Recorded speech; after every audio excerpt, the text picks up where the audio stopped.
오늘 말씀은 에스겔서 33장입니다. 에스겔서 33장은 시작되는 말씀머리에 여호와께서 에스겔을 파수꾼으로 삼으시다는 제목처럼 에스겔이 하나님의 파수꾼으로 임명받는 사실이 수록되어 있습니다.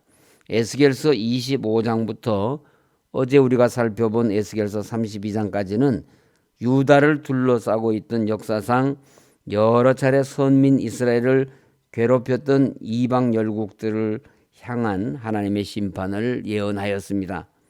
이어지는 오늘의 본문 33장부터 에스겔서 39장에서는 하나님의 은혜로 유다 백성들이 바벨론 포로에서 돌아오며 신앙적으로 회복되어 하나님의 백성의 자격을 되찾는 반면 하나님의 택한 자를 미혹하고 괴롭혔던 사탄의 세력은 영원히 멸망받을 것이라는 것을 예언하고 있습니다. 따라서 에스겔서 33장에서는 지금까지 일관되게 예언하여 왔던 유다와 이방 나라들에 대한 심판이 일단락되고 선민 이스라엘이 새롭게 회복되는 감격스러운 내용이 기록되어 있습니다. 에스겔 선지자는 3장에서 이미 하나님의 파수꾼으로 임명받은 바 있었으나 그때의 사명은 이스라엘과 이방 나라들에 임할 하나님의 심판을 예언하기 위한 것이었다면 에스겔서 33장에서의 파수꾼 임명은 하나님의 무조건적인 은혜로 이스라엘에 다시 택하신 하나님의 백성으로 회복됨을 선언하기 위해서입니다. 이와 같이 예언의 초점이 바뀌는 전환기에 역사의 주관자이신 하나님께서는 다시 한번 에스겔 선지자로 하여금 하나님의 신실한 종으로 그 사명을 확인케 하신 것입니다. 본문은 세 부분으로 구분됩니다. 먼저 1절부터 9절 말씀은 에스겔 선지자가 자신이 하나님으로부터 선민 이스라엘의 영적 회복과 신실한 신앙을 위해 일할 영적 파수꾼의 사명을 위임받은 내용을 소개하고 있습니다.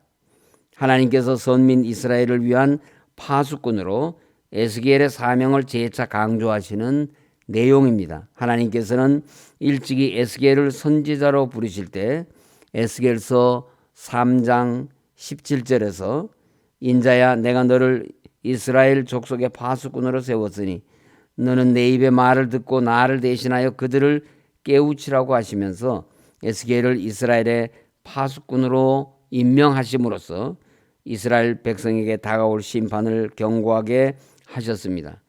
그리고 이제 예루살렘 성이 함락된 이후 하나님께서는 다시 에스겔에게 파수꾼의 사명을 재각성시키고 있습니다. 이는 에스겔이 이스라엘의 남은 자들 사이에서 여전히 파수꾼으로서의 역할을 수행해야 할 사명이 있다는 것을 나타내는 것입니다. 1절과 2절 상반절에서 여호와의 말씀이 내게 임하여 이르시되 인자야 너는 내 민족에게 말하여 이르라고 하신 말씀을 보아서도 이것을 알 수 있습니다. 하나님께서는 하나님의 백성들을 위하여 파수꾼을 세우심으로써 머지않은 때에 닥칠 수 있는 위험을 경계하게 하셨습니다. 이런 파수꾼의 사명을 감당했던 사람들이 선지자, 예언자들이었습니다.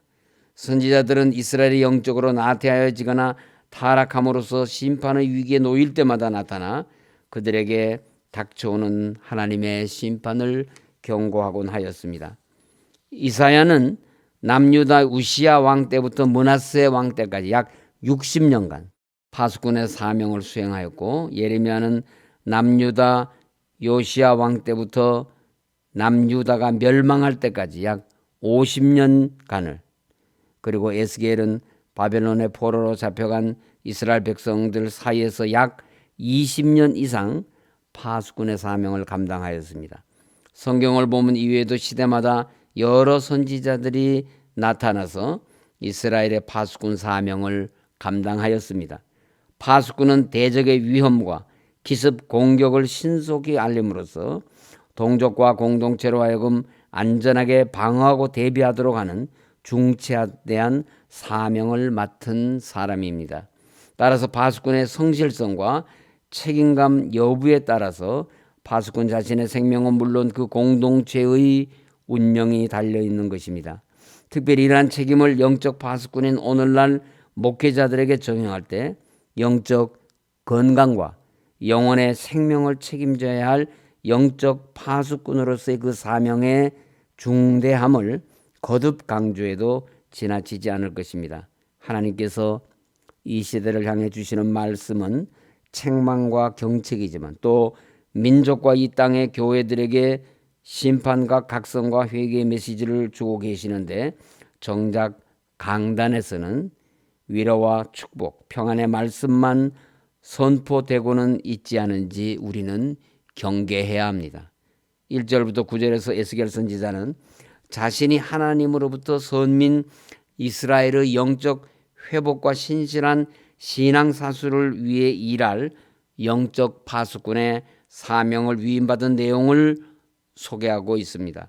이어서 10절부터 20절에서는 이제 영적 파수꾼으로 위임받은 에스겔이 이스라엘 백성을 향해 각 사람이 자신의 선택에 따른 엄한 형벌이 주어질 것이라는 사실과 함께 반드시 각 사람이 자신의 죄에서 돌이켜야 함을 강조하고 있습니다. 11절에서 이스라엘 족속아 돌이키라고 촉구하였습니다. 이것은 하나님께서 죄 가운데 쇠퇴하여 마침내는 죽을 운명에 처한 이스라엘 백성들에게 구원의 방법을 제시한 것입니다. 돌이키라는 것은 회개하라는 말입니다. 그 행하던 죄의 길에서 돌이키는 것이고 악한 길에서 떠나는 것입니다. 악인의 죄가 아무리 흉악하다 해도 회개하기만 하면 구원받는다는 말씀입니다.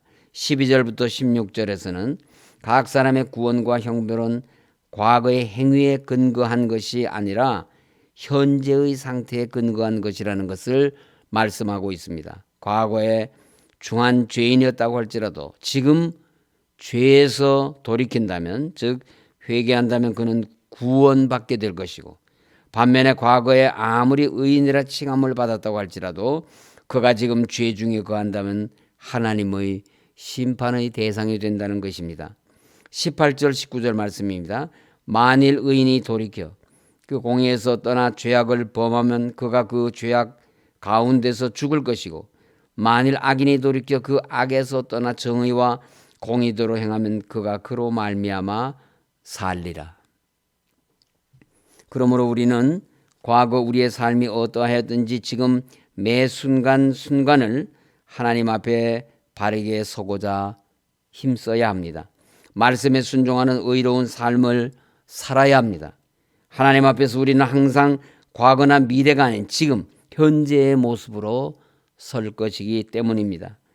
10절부터 20절에서 영적 파수꾼으로 세움받은 에스겔은 회개하지 않는 자를 심판하시며 회개하는 자에게 긍휼을 베푸시는 하나님의 공의로우신 성품을, 사랑에 넘치는 성품을 소개하고 있습니다. 이어서 21절부터 마지막 33절에서는 예루살렘 함락 사건과 함께 이제 유다 백성 전체를 향해 좀 더 구체적인 경고의 말씀을 전하고 있습니다. 먼저 21절, 22절은 예루살렘 함락 소식이 에스겔에게 전해졌음을 기록하고 23절부터 29절까지의 말씀은 예루살렘이 바벨론에 함락된 이후에도 여전히 유다에 남아있던 자들의 멸망에 대한 경고를 기록하고 있으며 30절부터 마지막 33절은 에스겔이 선포하는 하나님의 말씀은 드러나 행하지 않는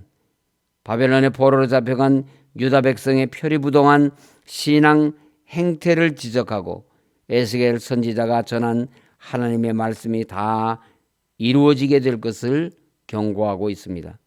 유다 백성들은 비록 선민이라는 이름은 가지고 있었고 하나님의 말씀인 율법을 가지고 있었지만은 그들의 마음은 이미 하나님에게서 떠나 있었으며 그들의 삶 역시 율법에서 떠나 있었습니다. 이에 더하여 하나님께서 가증히 여기시는 우상 숭배에 빠져 있었습니다. 그 결과 하나님의 심판의 채찍을 맞고 예루살렘 성전까지 파괴당하였으나 회개하지 않는 유다 백성들을 보면서 우리는 죄에 포로된 자들의 완악함은 끝이 없음을 알 수 있습니다. 한편 바벨론의 포로로 끌려갔던 사람들은 유다에 남아있는 자들에 비해 신앙 상태가 덜 혼탁했습니다. 30절 후반부에 하나님께로부터 무슨 말씀이 나오는가 들어보자라고 했습니다. 에스겔이 하나님의 말씀을 전하자 호기심을 가지고 에스겔에게로 나아갔다는 점에서 그것을 확인할 수 있습니다. 그러나 그들은 단순히 말씀에 대한 호기심이 있었을 뿐 그 전한 말씀을 온전히 신뢰하고 그 말씀에 순종함으로써 자신을 변화시키고자 하는 일에는 관심을 두고 있지 않았습니다. 이에 대해 31절은 백성이 모이는 것 같이 내게 나오며 내 백성처럼 내 앞에 앉아서 네 말을 들으나 그대로 행하지 아니하니 이는 그 입으로는 사랑을 나타내어도 마음으로는 이익을 따름이라고 하였습니다. 이 말씀이 우리에게 주는 교훈이 무엇이겠습니까? 바른 신앙이란 하나님의 말씀 앞에 얼마나 자신을 복종시키며 자신이 말씀대로 변화되어 가느냐가 신앙생활에서 중요하다는 것입니다. 또한 하나님의 말씀을 들을 때 사람을 바라보지 말고 하나님의 말씀에만 귀를 기울여야 한다는 것입니다. 뿐만 아니라 말씀을 전하는 자 역시도 자기를 나타내려는 헛된 열심을 버리고 하나님의 영광만을 드러내고 하나님의 거룩하신 뜻이 실현되기를 간절히 바라는 심정으로 말씀을 전해야 할 것입니다. 말씀을 마치겠습니다. 2차 세계대전의 영웅이며 우리나라 6.25 한국전쟁 당시 인천 상륙작전의 주역이던 맥하더 장군은 작전에 실패한 지휘관은 용서받을 수가 있지만 경계에 실패한 지휘관은 용서받을 수 없다는 유명한 말을 남겼습니다. 그만큼 싸움에 있어 사전 경계 태세는 너무나도 중요합니다. 매일을 영적 싸움터에서 살아가는 우리 믿는 자들은 자신과 이웃의 영혼을 사탄의 공격으로부터 경계하는 파수꾼의 사명을 지니고 있다는 사실을 기억해야 합니다. 오늘 말씀에서는 에스겔 선지자만이 영혼의 파수꾼으로서 사명을 부여받고 있지만 이 말씀은 하나님을 믿는 모든 믿는 자들에게 에스겔과 동일한 사명을 부여하는 것으로 이해해야 할 것입니다. 에스겔 선지자는 영적 파수꾼의 사명을 받은 후 그 사명을 신실하게 감당하였습니다. 하나님께서 말씀하신 하나님의 심판 예언의 사명이 끝나자 절망에 사로잡힌 이스라엘 백성들에게 이스라엘의 회복을 외치며 그들을 새로운 소망으로 인도하기 위해 헌신했던 것이 그 증거입니다. 그러므로 파수꾼의 사명을 잘 감당한 에스겔 선지자와 같이 하나님의 부르심을 받은 수많은 우리 그리스도인들도 에스겔처럼 하나님의 말씀으로 무장하여 이 시대의 깨어있는 영혼의 파수꾼으로서 충성 봉사하시기를 간절히 바랍니다. 다 같이 기도하겠습니다. 하나님 아버지, 주님 피 흘려 세우신 몸 되신 교회 또다시 회복의 길로 인도하여 주시오니 감사드립니다.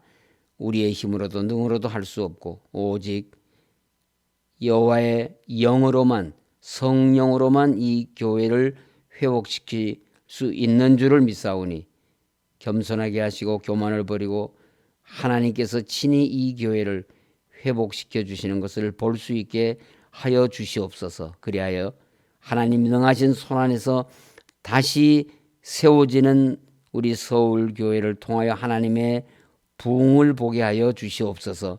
코로나19 속히 종식되게 하시고 국가의 경제가 회복되게 하시고 코로나의 감염병으로 인해서 고통을 겪고 있는 우리 모든 국민들 하나님께서 지켜주시고 보호해 주시고 다시 이렇게 세워 주시옵소서.